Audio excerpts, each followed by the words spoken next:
जोहार आज हमने घूरे जब जातिंगा तो वीडियो तो नहीं लास्ट तक देखा यानी कि जातिंगा एक बहुत फेमस जगह लगे और वहाँ बहुत भाल भाल व्यू पॉइंट है लगोर गिला कितना खुश आहन देखे पारल मैंने बहुत दिन से पीछे आज डिউটি ओप है तो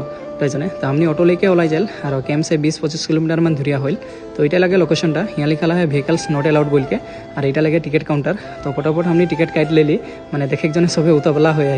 तो यहाँ तो सके तो वीडियो में फोटो में देखिए थकबा जो आई लव डिमा हासाव यहाँ लिखा है और बाहर से भी बहुत आदमी यहाँ घूरे काइन और तो भी जो प्लानिंग करता है डिमा हासाव जने तो जातिंगा एक बार जरूर आबा और यहाँ 3-4 मान व्यू पॉइंट है तो वीडियो के तो स्किप नहीं करवा और पहाड़ ऊपर एक मंदिर भी है तो यहाँ आई के जो हमने मंदिर नहीं ढुकबे बोले किरकम है तो जने हमने दर्शन भी कर ली बाबा के और यहाँ का एक फेमस व्यू पॉइंट है जोटा के जने माने जातिंगा फेमस है तो इटाई लगे वो फेमस व्यू पॉइंटा माने यहाँ से पूरा व्यू पॉइंट पूरा देखाल डिमा हासाव कर जितना